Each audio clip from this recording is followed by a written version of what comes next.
Vamos a seguir con los sistemas, con la parte 3, recordando que estos sistemas surgen respecto de las dudas, respecto de la realidad y de las causas de los fenómenos espíritas que existían en aquel momento, ¿no? Y estos sistemas aparecen debido a la diferencia de interpretación sesgada que cada uno hacía, ¿no? Y los adversarios del espiritismo encontraron ahí, en esta divergencia de opiniones entre los propios espíritas, pues una brecha para ponerlo en duda.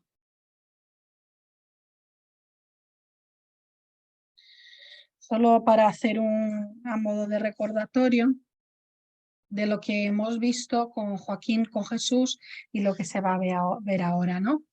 Hemos visto los sistemas de negación, el charlatanismo, la locura y la alucinación. Luego nos trajo Jesús el músculo crujiente, el alma colectiva y el sistema sonambúlico.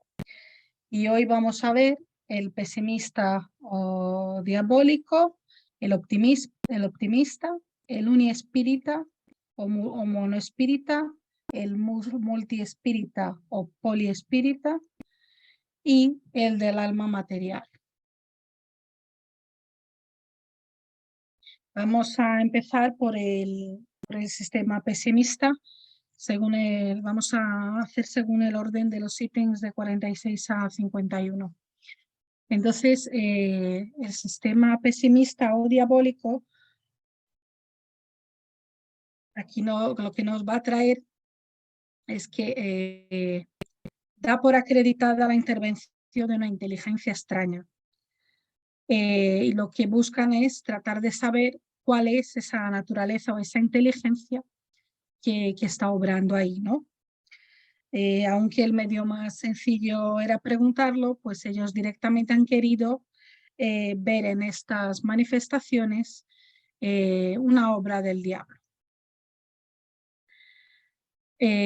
Los partidarios de este sistema demoníaco, según nos dice el libro de los medios, no debe estar colocados entre los adversarios del espiritismo, porque que los seres se comunican, ya sean demonios o ángeles, siempre son seres incorpóreos. Luego de admitir la manifestación de los demonios, a la vez es admitir la posibilidad de comunicarse con el mundo invisible, o al menos para ellos esa parte del mundo, ¿no? La creencia en la comunicación exclusiva de los demonios nos parece del todo irracional, pero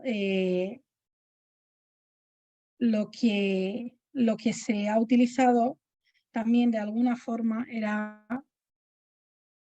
como un medio de manipulación, ¿no? Y cuando había algún tipo de manifestación que podría ser distinta o que pudiera parecer que no era una intervención de los espíritus malos, pues ellos decían que Satanás lo hacía pues como una forma de ocultar su identidad para tentarlos, ¿no? Entonces, nosotros sabemos que entre los espíritus hay espíritus malos, hay espíritus buenos, y de igual forma que los hombres, porque cuando uno muere, pues no se hace inmediatamente mejor. La cuestión es saber si solo los demonios o el diablo son los únicos que pueden comunicarse. Entonces, de ahí aparecen algunas preguntas para ver o para refutar, ¿no? Aquellos que así lo creen. Yo las he puesto aquí tal cual están en Están puestas en el ítem 46 para que las vayamos viendo, ¿no? Nos preguntan, ¿hay buenos y malos espíritus? ¿Dios es más poderoso que los malos espíritus o que los demonios? Si es así, ¿los queréis llamar? Afirmar que solo los malos se comunican es decir que los buenos no lo pueden. Si esto es así, una de dos. Estos tienen lugar por la voluntad o contra la voluntad de Dios. Si es contra la voluntad, es que los malos espíritus son más poderosos que Él. Si es por su voluntad, ¿por qué en su bondad no lo permitiría a los buenos para contrabalancear la influencia de los otros? ¿Qué prueba podéis dar de la impotencia de los buenos espíritus en comunicarse? Cuando se nos opone la sabiduría de ciertas comunicaciones, respondéis que el demonio toma todas sus apariencias para seducir mejor. Sabemos, en efecto, que hay espíritus hipócritas que dan a su lenguaje un falso barniz de sabiduría. ¿Pero admitís acaso que la ignorancia pueda falsificar el verdadero saber y una mala naturaleza remendar la verdadera virtud sin dejar penetrar nada que pudiese descubrir el fraude? Si solo el demonio se comunica, puesto que es enemigo de Dios y de los hombres, entonces, ¿por qué recomienda orar a Dios, someterse a su voluntad, sufrir sin murmurar las tribulaciones de la vida, no ambicionar honores ni riquezas, practicar la caridad y todas las máximas del Cristo? En una palabra, hacer todo lo que es necesario para destruir su imperio. Si es el demonio quien da tales consejos, es preciso convenir que, siendo tan astuto, es poco diestro al suministrar armas contra sí mismo. Si los espíritus se comunican es porque Dios lo permite, viendo buenas y malas comunicaciones. ¿No es más lógico pensar que Dios permite unas para probarnos y otras para aconsejarnos el bien? ¿Qué pensaríais de un padre que dejase a su hijo a merced de los ejemplos y consejos perniciosos, que apartase de él y le prohibiese ver personas que pudiesen desviarle del mal? Lo que un buen padre no haría, debe creerse que Dios, que es la bondad por excelencia, haga menos de lo que haría un hombre. La Iglesia reconoce auténticas ciertas manifestaciones de la Virgen y de los santos, en apariciones, visiones, comunicaciones orales. ¿Acaso esta creencia no es contraria a la doctrina de la comunicación exclusiva de los demonios? Pues lo que se puede concluir es que diciendo que solo el diablo se manifiesta, lo que han querido es asustar, como el que dice a un niño no toques esto porque quema, pues más o menos así. Y nos queda la pregunta, ¿no? ¿No se podría ver también otro motivo en esa teoría exclusiva del diablo? Pues nosotros, hoy el espiritismo lo que dice es que los espíritus, no siendo otros que las almas de los hombres y los hombres no siendo perfectos, resulta de estos que hay espíritus igualmente imperfectos y cuyo carácter se refleja en sus comunicaciones. Dios nos ha dado la razón y el juicio para apreciar a los espíritus, así como los hombres. El mejor medio de precaverse contra los inconvenientes que puede presentar la práctica del espiritismo no es prohibirle, sino el hacerle comprender. Un miedo imaginario solo impresiona un instante y no afecta a todo el mundo. La realidad claramente demostrada se comprende por todos. Vamos a ver ahora alguna lectura complementaria que nos va a ayudar a aclararnos en relación a esto, ¿no? En el cielo y el infierno, en la primera parte, capítulo 9, aparece en el ítem 20 los demonios según el espiritismo. Y nos viene a decir que según el espiritismo ni ángeles ni demonios son seres excepcionales. La creación de los seres inteligentes es una, unidos a cuerpos materiales constituyen la humanidad que puebla la tierra y otras esferas habitadas. Separadas de este cuerpo, constituyen el mundo espiritual o de los espíritus que pueblan los espacios. Dios los ha creado perfectibles, les ha dado como fin la perfección y la dicha, que es su consecuencia.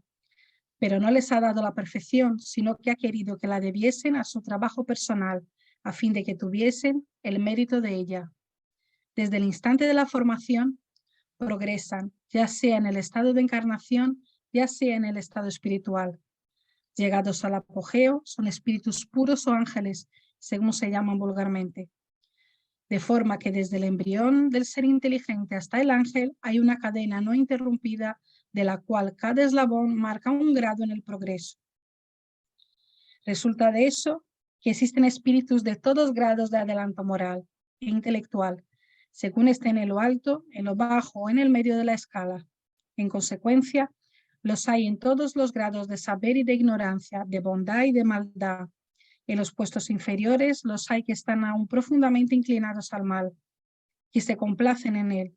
Se pueden llamar demonios si se quiere, porque son capaces de todas las maldades atribuidas a estos últimos. Si el espiritismo no les conoce por este nombre, es porque indica la idea de seres distintos de la humanidad, de una naturaleza esencialmente mala, dedicados al mal eternamente o incapaces de progresar en el bien. En la Génesis,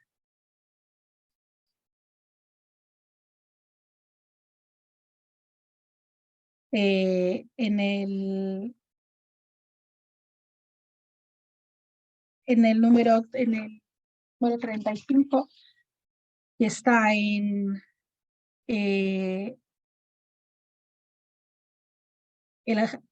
Dios, la vista de Dios, y nos dice que el espíritu se purifica con el paso del tiempo y las diferentes reencarnaciones son alambiques con cuyo fondo van quedando las impurezas.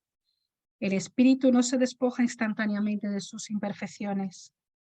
Por tal motivo, muchos cuando mueren, al dejar la envoltura corporal, no ven a Dios, al igual que cuando estaban vivos, pero a medida que se depuran, le intuyen con más claridad. Aunque no le vean, le comprenden mejor. La luz es menos oscura. Cuando los espíritus dicen que Dios les prohíbe responder a una determinada pregunta, no significa que Dios se les presente y dirija a la palabra para ordenarles o prohibirles tal o cual cosa. Sin que lo sientan, reciben los efluvios de sus pensamientos, como cuando sentimos que los espíritus nos cubren con su fluido, aun cuando no los veamos.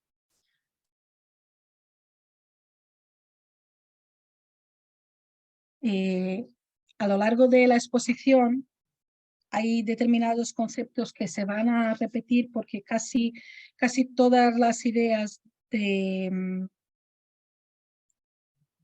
relativas a estos sistemas es por parte del espiritismo el tema de la diversidad de espíritus por la diversidad de hombres, de la escala espírita, el tema de la igualdad de todos los hombres, ¿no? Y de los espíritus y las mismas oportunidades. Y todo eso es más o menos la temática que se va a ir reproduciendo a lo largo de la exposición.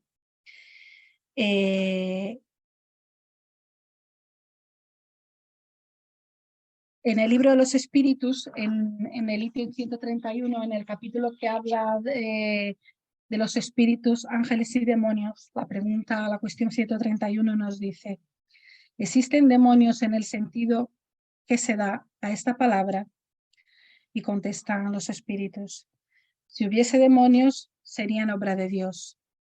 Y hubiera procedido este con justicia y bondad, creando seres consagrados eternamente al mal y a la infelicidad. Si existen demonios, en tu mundo inferior y en otros semejantes es donde residen, y son esos hombres hipócritas que hacen de un Dios justo un Dios perverso y vengativo. Esos hombres que creen complacerle con las abominaciones que en su nombre comete. La palabra demonio no implica la idea de espíritu malo, más que su acepción moderna, porque la palabra daimon, de que se forma, significa genio, inteligencia y se aplicaba indistintamente a los seres incorporales buenos o malos. Los demonios, en la acepción vulgar de la palabra, suponen seres esencialmente maléficos que serían, como todas las cosas, creación de Dios. Y Dios, que es soberanamente justo y bueno, no puede haber creado seres arrastrados al mal por su naturaleza y eternamente condenados. Si no fuesen obra de Dios, serían como Él, eternos, o bien habría muchos poderes soberanos.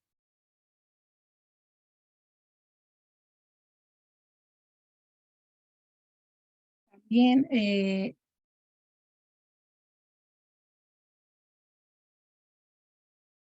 nos dice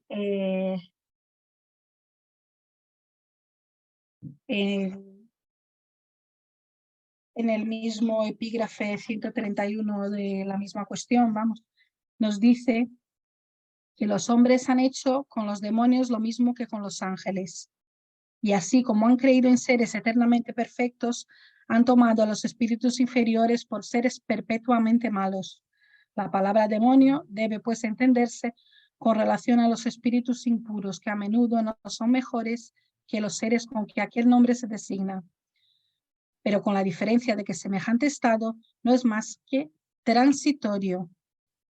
Son espíritus imperfectos que murmuran de las pruebas que sufren y que por la misma razón las sufren por más tiempo, pero que llegarán a su vez a la perfección cuando tengan voluntad de hacerlo.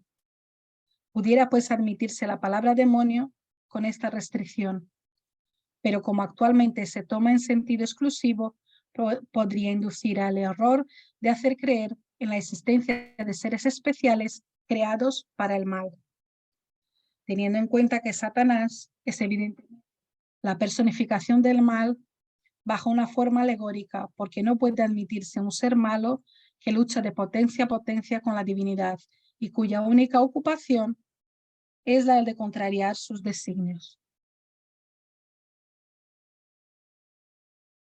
Vamos a pasar ahora al sistema optimista. El sistema optimista va a tratar de,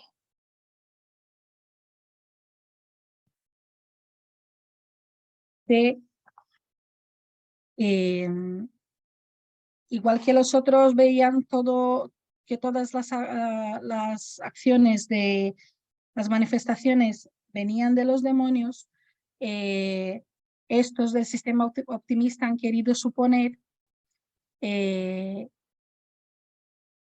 solamente los espíritus buenos se podían comunicar.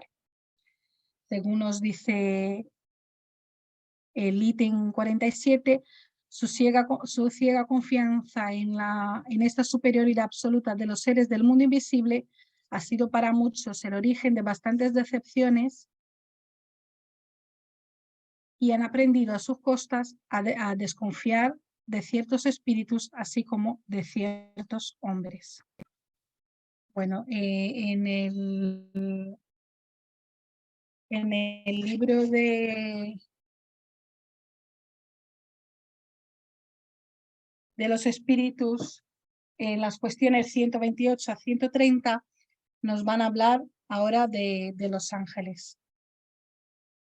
Y de esa si es posible, otra vez, la comunicación exclusiva solo por parte de estos seres especiales dedicados solamente al bien.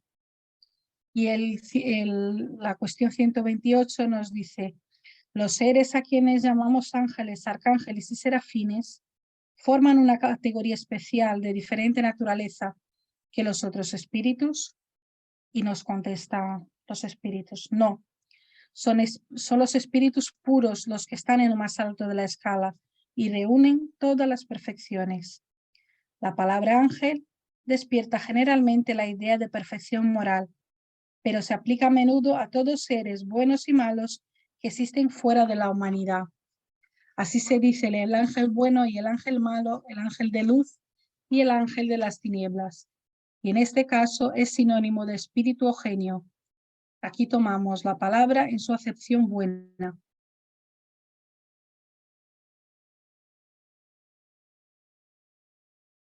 Así podemos deducir que igual que el sistema pesimista, el sistema optimista pues carece también de soporte porque por los mismos motivos, ¿no? Que estamos hablando de que los ángeles y los demonios no existen, que los espíritus que se comunican son los hombres, somos nosotros mismos.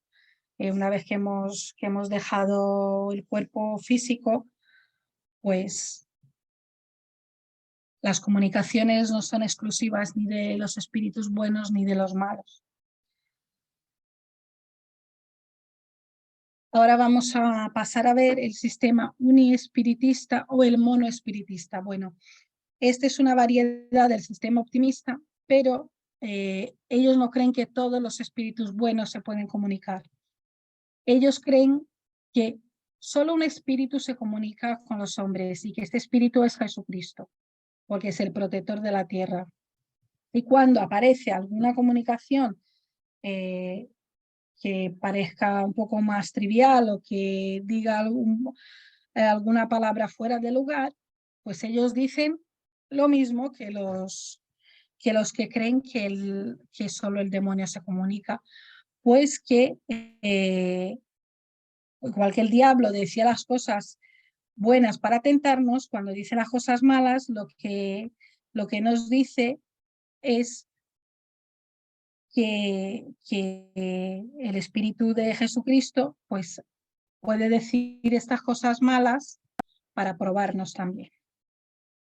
Y cuando se les confronta con las comunicaciones que puedan atestiguar la presencia de parientes, amigos, que pueda traer manifestaciones escritas o incluso a veces visuales, ellos responden pues lo mismo de siempre, que es en el caso del diablo el diablo, en el caso de Dios Dios o Jesús, que lo que hace es para engañarnos y para tentarnos.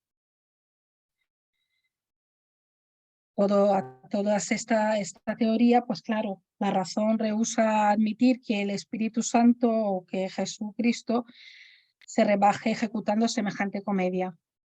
Por otra parte, negar la posibilidad de cualquier otra comunicación no sería quitar al espiritismo lo que tiene de más dulce, que es el consuelo de los afligidos.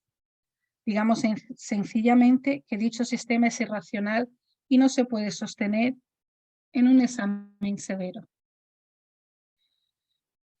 En este sistema espiritista,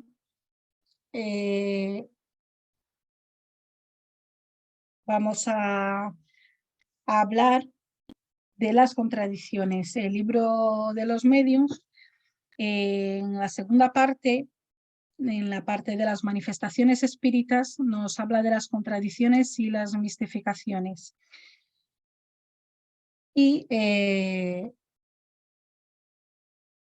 Y nos va a hablar de los adversarios del espiritismo, que son los que utilizan este tema de las contradicciones en las manifestaciones, que utilizan las formas distintas de las comunicaciones, ¿no? Que los espíritus no son uniformes en su forma de expresarse. Todo eso es utilizado por los adversarios del espiritismo. A lo que vamos y hemos explicado hasta ahora, ¿no? Que estas contradicciones provienen de dos orígenes, de los hombres y de los espíritus. las contradicciones de origen humano nos estuvo explicando Joaquín en los sistemas cuando se hablaba de ellas en el punto 36. Y nosotros ahora vamos a hablar algo de las contradicciones de origen espiritista. Para comprender las causas y el valor de esas contradicciones, es necesario comprender, estar identificado con la naturaleza del mundo invisible, incluso haberlo estudiado, porque puede parecer extraño que los espíritus no piensen todos del mismo modo,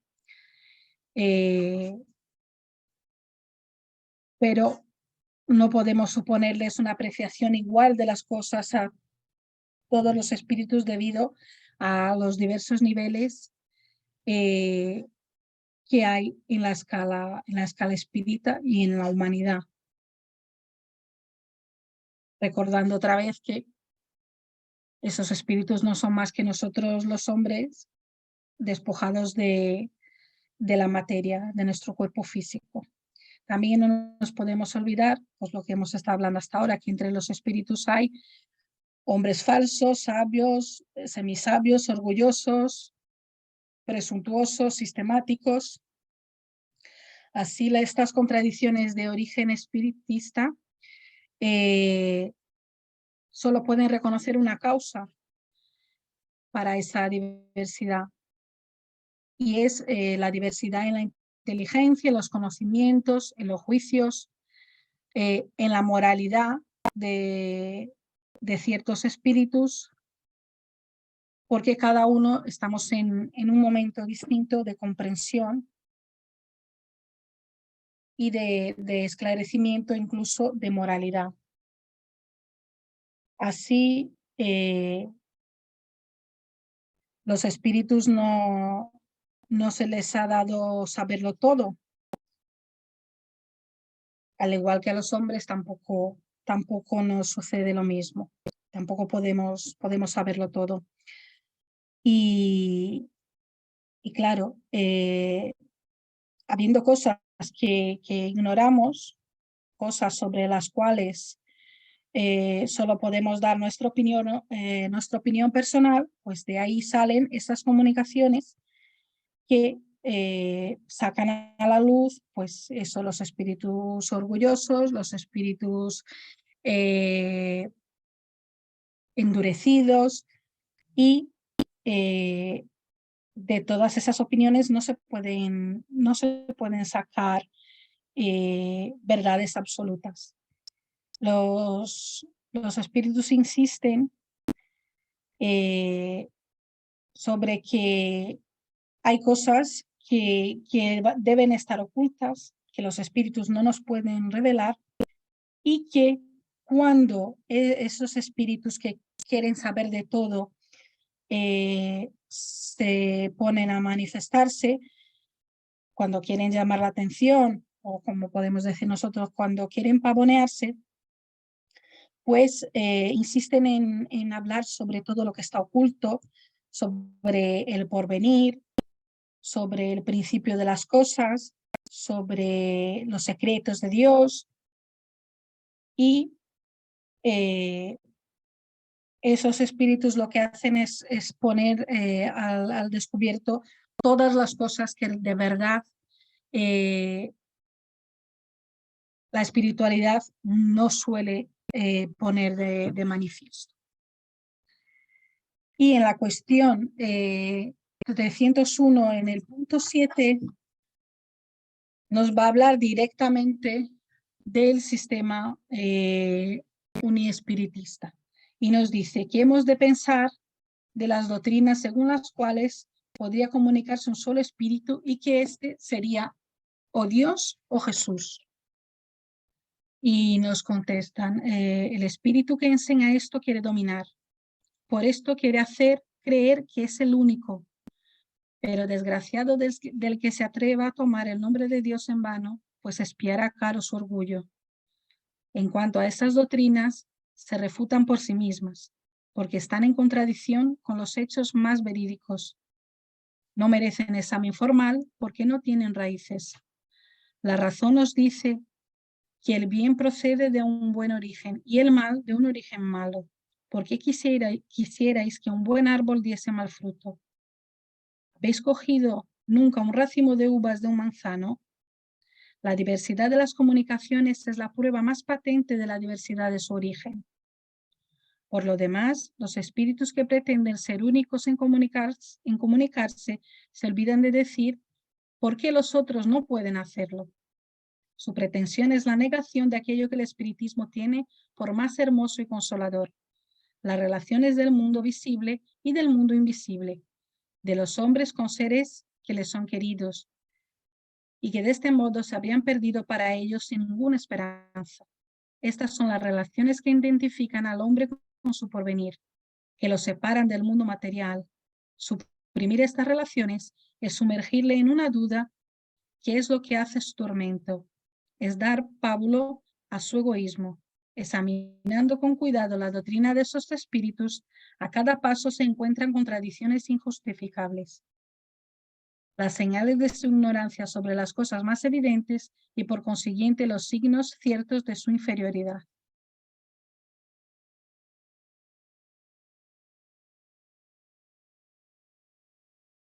Vamos a tratar ahora el sistema multiespiritista. Ay, perdónenme, me he saltado una cosa interesante que estaba también en el sistema uniespiritista.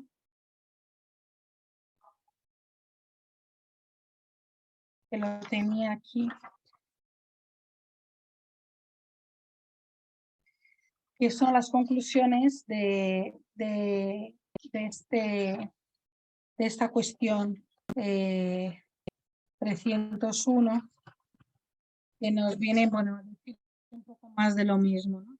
Que las contradicciones que se presentan en las comunicaciones pueden depender de las siguientes causas: de la ignorancia de los espíritus, de la superchería de los espíritus inferiores, que por malicia o maldad dicen lo contrario de aquello que ha dicho en otra parte el espíritu cuyo nombre usurpan, de la voluntad del mismo espíritu que habla según los tiempos, los lugares y las personas, y pueden juzgar útil no decirlo todo a todo el mundo, de la insuficiencia del lenguaje humano para expresar las cosas del mundo incorporal, de la insuficiencia de los medios de comunicación que no siempre permiten al espíritu manifestar todo su pensamiento.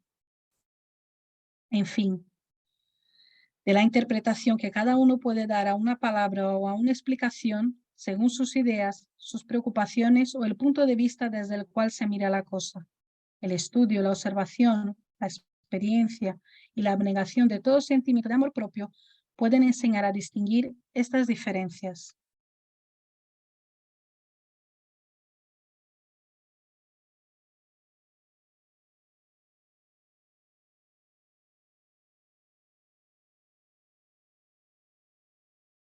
Ahora vamos a pasar al multiespiritista, que pues es el que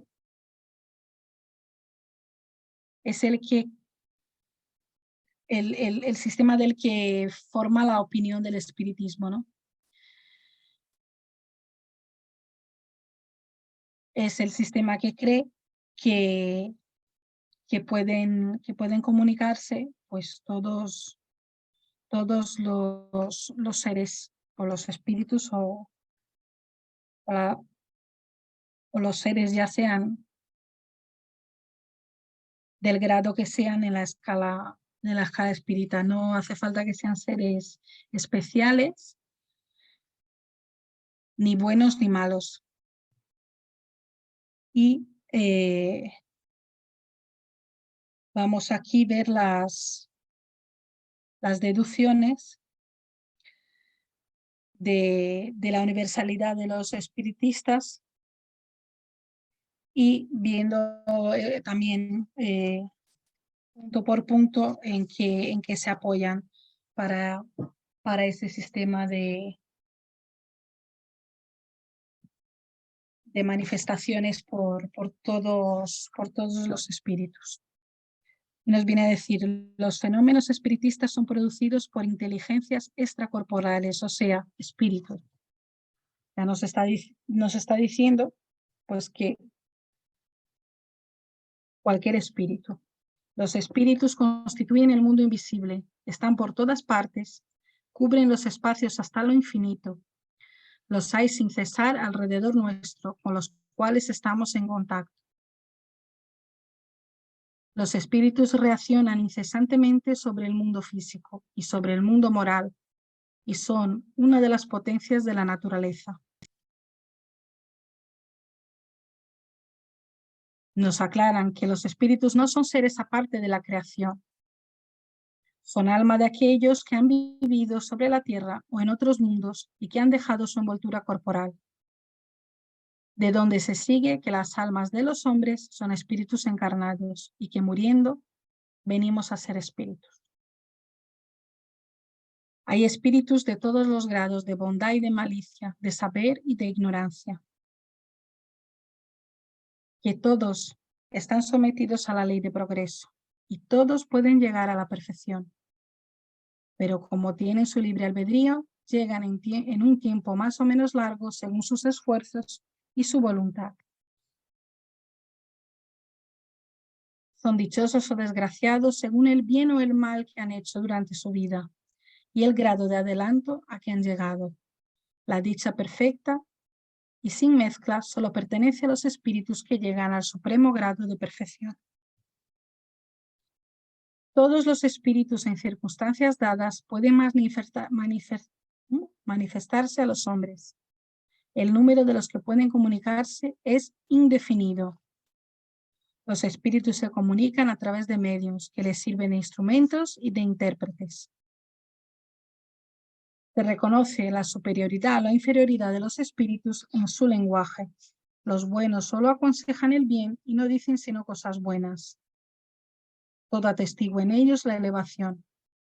Los malos engañan, todas sus palabras llevan el sello de la imperfección y de la ignorancia. Y nos termina hablando de los diferentes grados que recorren los espíritus que están indicados en la escala espírita. Y que el estudio y la clasificación es indispensable para apreciar la naturaleza de los espíritus.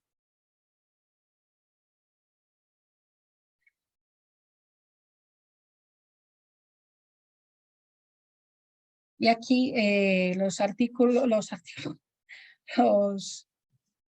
las cuestiones de 100 a 112 del libro de los espíritus nos van a estar hablando en lo general de la escala espírita y de cómo están hechas las divisiones.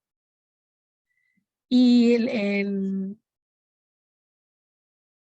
el ítem 100 o la cuestión número 100 nos dice que la clasificación de los espíritus está basada en su grado de progreso, en las cualidades que han adquirido y las imperfecciones de que han de despojarse aún. Esta clasificación además no es absoluta, que cada categoría no ofrece en su conjunto más que un carácter saliente, pero la transición es insensible de un grado a otro. Y en los límites desaparece el matiz con los que los reinos de la naturaleza en los colores del arco iris y también como en los diferentes periodos de la vida del hombre. Se puede pues formar un número mayor o menor de clases según el aspecto que se elija para considerar esa cuestión. Sucede esto como en los sistemas de clasificación científica, que pueden ser más o menos completos, más o menos racionales y cómodos para la inteligencia, sin que cualesquiera que sean cambien en nada el fondo de la ciencia. Los espíritus consultados sobre el particular han podido pues discordar en el número de categorías, sin que eso tenga trascendencia. Algunos han hecho un arma de esta contradicción aparente, sin reflexionar que los espíritus no dan importancia a lo que es puramente convencional, ya que para ellos el pensamiento lo es todo, dejando a nuestra voluntad la forma, la elección de los términos, las clasificaciones, los sistemas. Otra consideración, que entre los espíritus, lo mismo que entre los hombres, ya hemos dicho varias veces, los hay muy ignorantes y muy sabios, y que nunca se estará bastante prevenido contra la tendencia de creer en que todos han de ser sabios por el mero hecho de que son espíritus.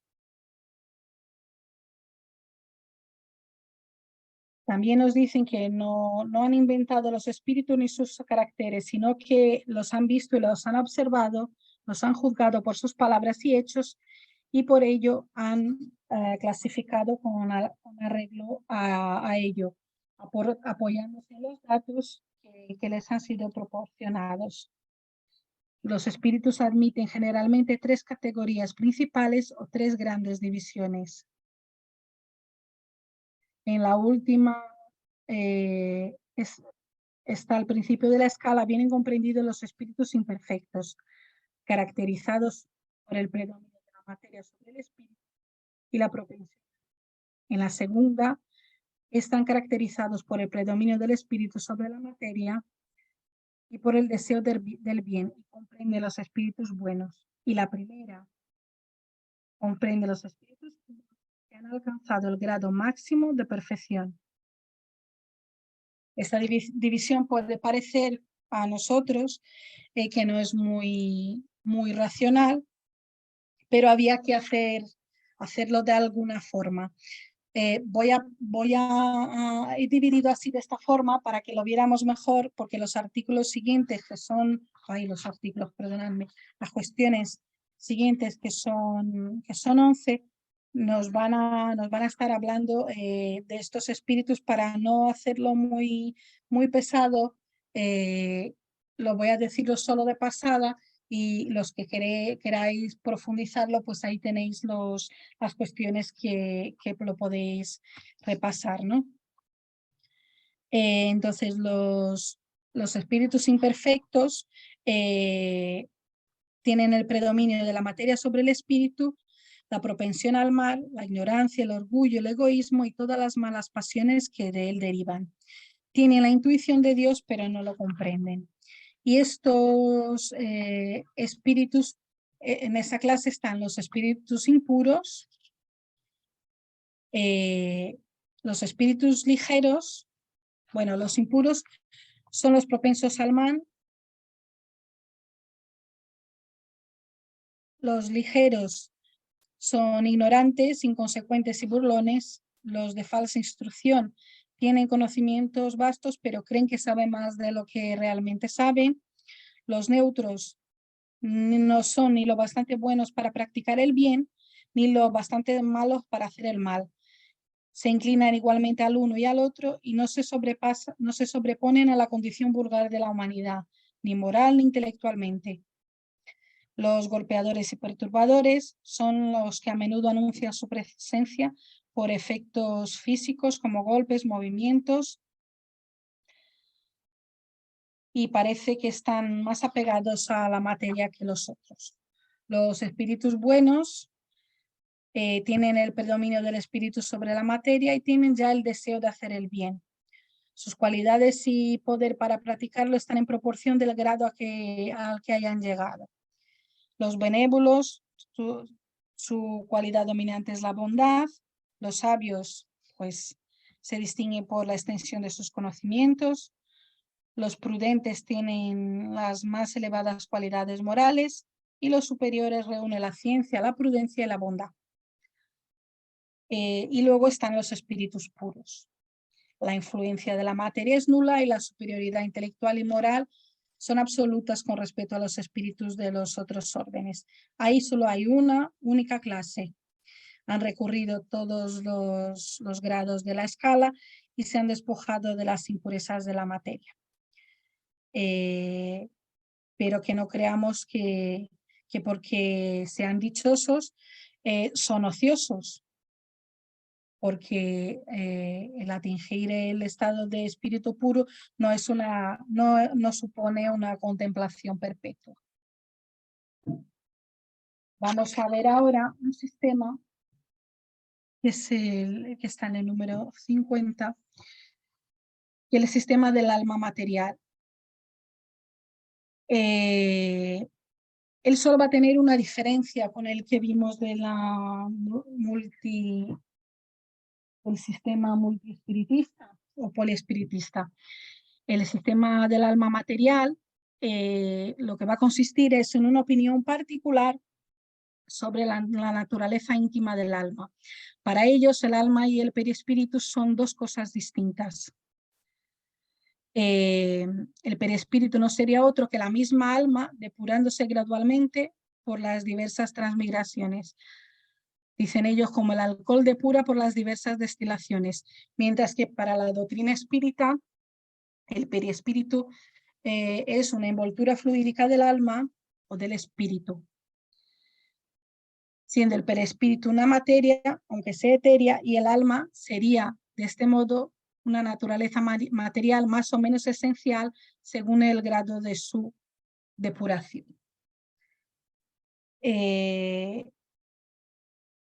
Este sistema no va a invalidar ninguno de los principios fundamentales de la doctrina espírita, porque la diferencia entre estos dos sistemas solamente está en eso, ¿no? En si el alma y el perispíritu son dos cosas o si son una sola. No hay ninguna consecuencia que pueda obrar sobre la vida futura, sobre el destino del alma, sobre los otros aspectos de la doctrina espírita, incluso sobre la reencarnación. Así, para poder apoyar la teoría espírita respecto de que el espíritu y el periespíritu son dos cosas distintas, nos vamos a ir por algunas cuestiones del libro de los espíritus, en las cuales nos indica el mismo punto 50 del libro de los medios, ¿no? Que son las cuestiones 93, 257, 23 y 82. Así que vamos a pasar a verlas.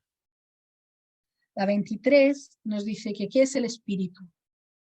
Y contestan los espíritus que es el principio inteligente del universo.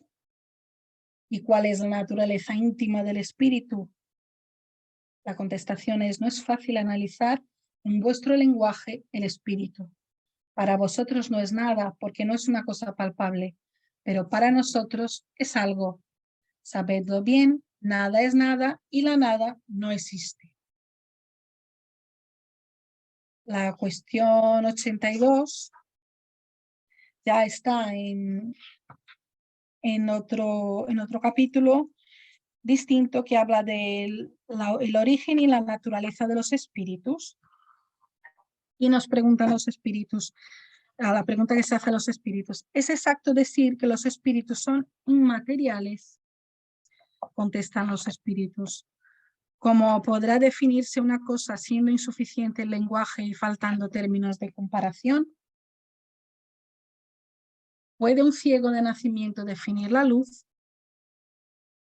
Inmaterial no es la palabra y sería más exacto decir incorporal, porque debes comprender perfectamente que siendo una creación del espíritu ha de ser algo, y es en efecto materia purificada, pero no tiene análoga entre vosotros, siendo además tan etérea que no puede impresionar vuestros espíritus.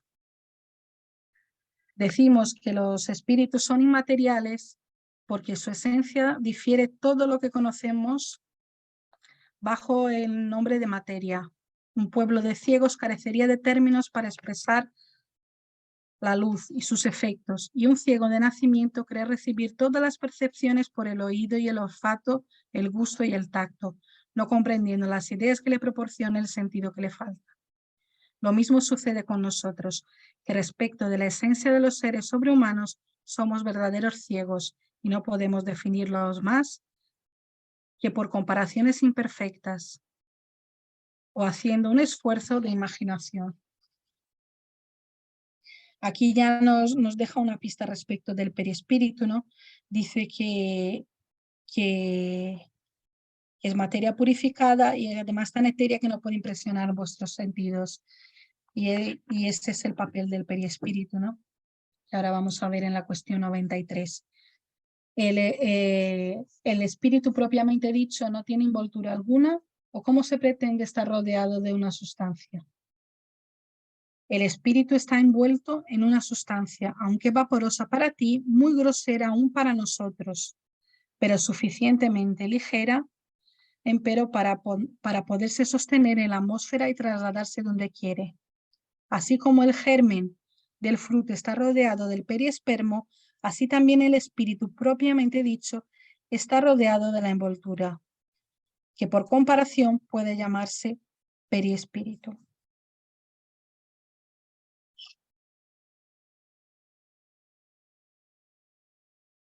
Vamos ahora al libro de los espíritus también, la cuestión 257, que nos habla del ensayo teórico sobre la sensación de los espíritus.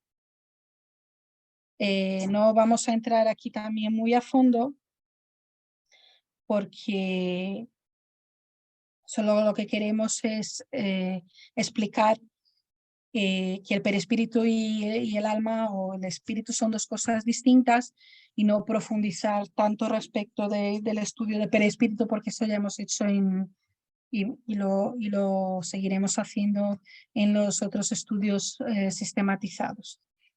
El cuerpo, instrumento del dolor, es, si no una causa primera, por lo menos su causa inmediata. El alma tiene la percepción del dolor, percepción que es el efecto.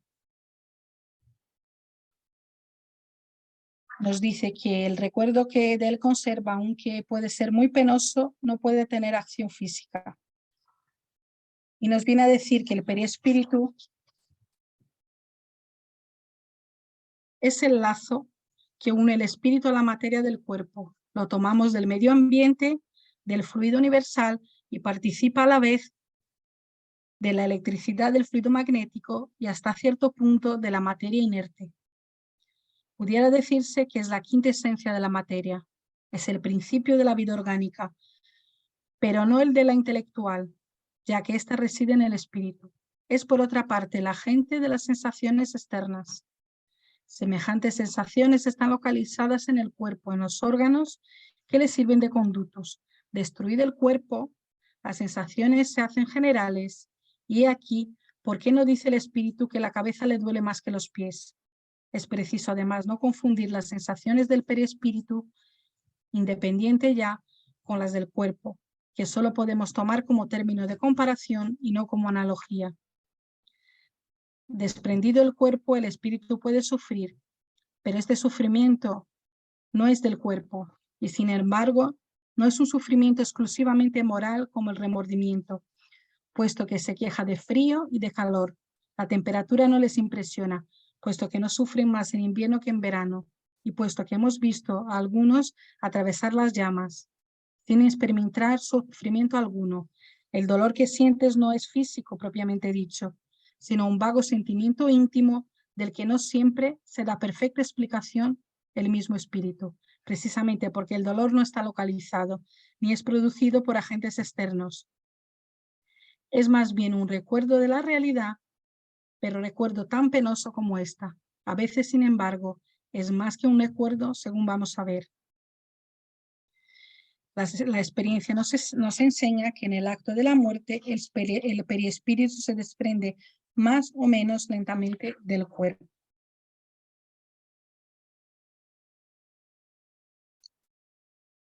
Vamos ahora al final, al número 50, al ítem 51,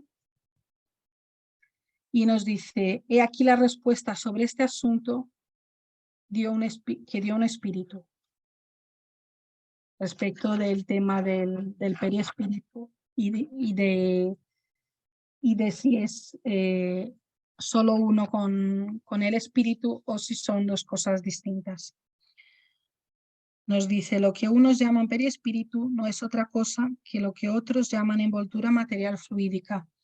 Diré para hacerme comprender de una manera más lógica que este fluido es la perfectibilidad de los sentidos, la extensión de la vista y de las ideas. Hablo de los espíritus elevados.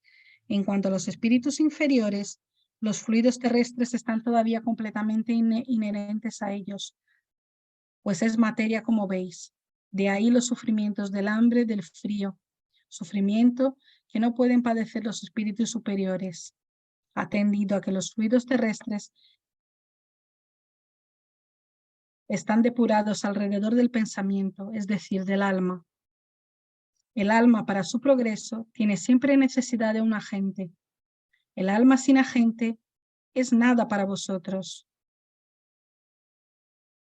O mejor diciendo, no la podéis concebir.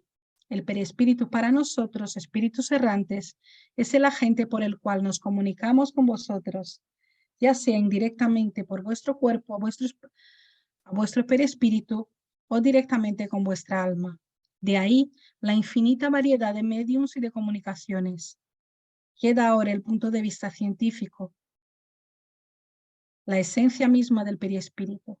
Este es otro asunto. Primero comprender moralmente y solo quedará una discusión sobre la naturaleza de los fluidos. Lo que es inexplicable por ahora, la ciencia no conoce bastante, pero lo conseguiremos si ésta quiere marchar con el espiritismo. El periespíritu puede variar y cambiar hasta lo infinito. El alma es el pensamiento, no cambia de naturaleza. Bajo este aspecto, no vayáis más lejos. Es un punto que no puede explicarse. ¿Creéis acaso que yo no busco como vosotros? Vosotros buscáis el periespíritu. Nosotros ahora buscamos el alma. Esperad, pues.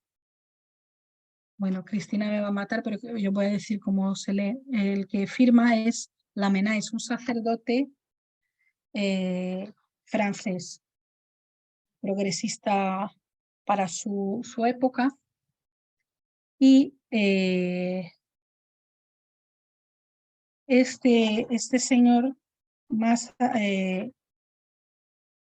se ha comunicado también